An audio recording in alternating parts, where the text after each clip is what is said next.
So this is a project that I thought I would do in which I read a book that I am enjoying out loud for other people who might want to listen to it being read out loud.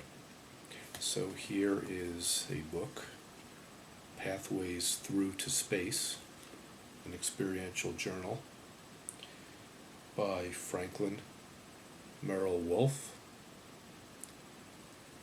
I'm probably violating a copyright or two here, but if that's a problem for anybody, you can always shoot me an email. So here we go. Let's see. Pathways Through to Space, a personal record of transformation in consciousness by Franklin Merrell-Wolff, with an introduction by John C. Lilly, MD. Copyright, let's see, looks like the copyright was 1944, dedicated to those who, having found the emptiness of life external, hunger for the life that is everlasting. Here's the introduction to the second edition by John C. Lilly. He wrote it in 1973. By coincidence, I was loaned a copy of the first edition of this book by Patricia Olds, the librarian of the Institute of Electronic and Electrical Engineers, at one of my workshops in New York City in the fall of 1971. She saw the deep basic interlock between this book and my own work. I read it in one weekend, available, and became excited enough to start A, looking for my own copy, found with the help of Samuel Weiser, Inc., B, looking for the author, and C, looking for the publisher and or the copyright owner.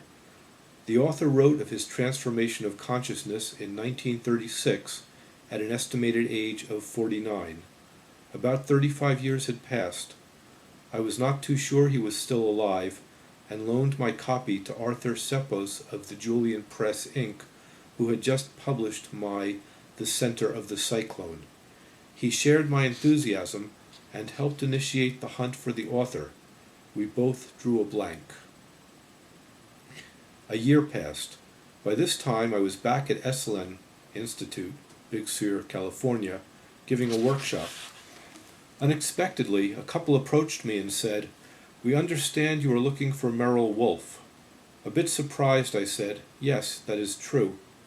They had heard he was alive and would send his address. A week later, Tony and I received his address and drove down the east side of California, Sierra Nevada mountains, to Lone Pine in the shadow of one of the highest of the U.S. mountains, Mount Whitney.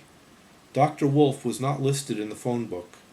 The postmistress said he had a post box, but she was not allowed to tell us his address. I wrote Dr. Wolff a card and gave it to her to mail to him. Just then, a man came into the post office and the postmistress said, "You know where Dr. Wolff lives, and you can tell Dr. Lilly where to go. I cannot." The man drew us a map.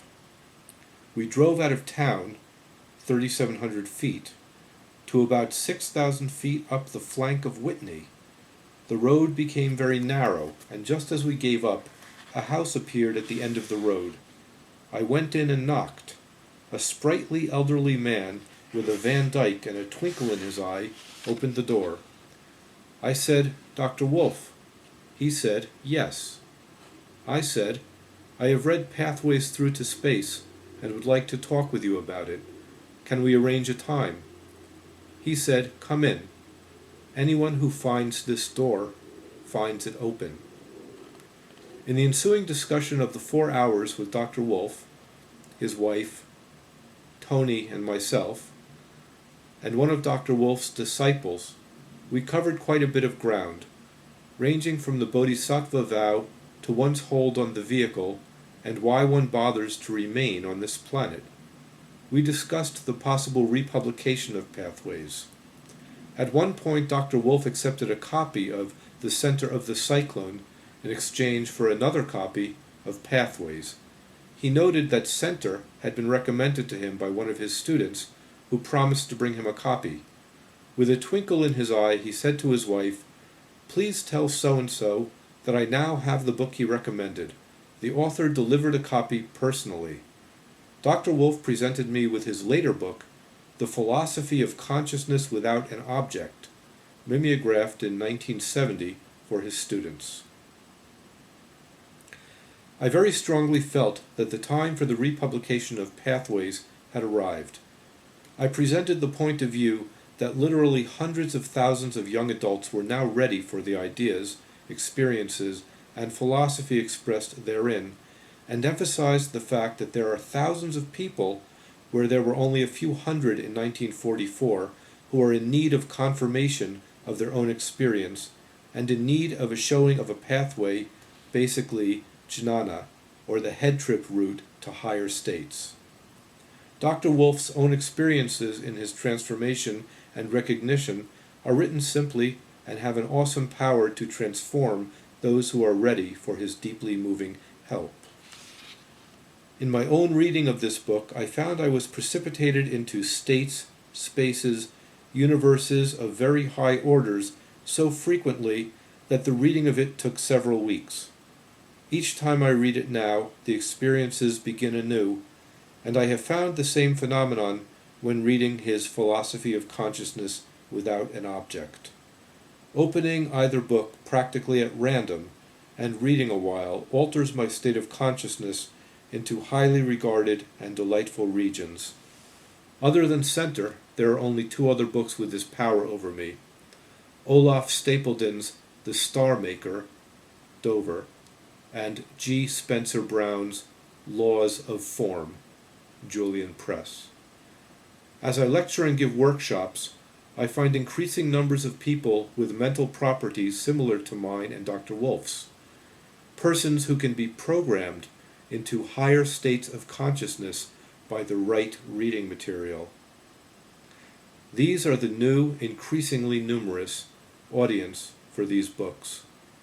I am grateful that these persons will now be able to share in Dr. Wolff's truly great work and in his profound experiences. John C. Lilly, M.D., Los Angeles, California, January 1973. Stay tuned for the book itself.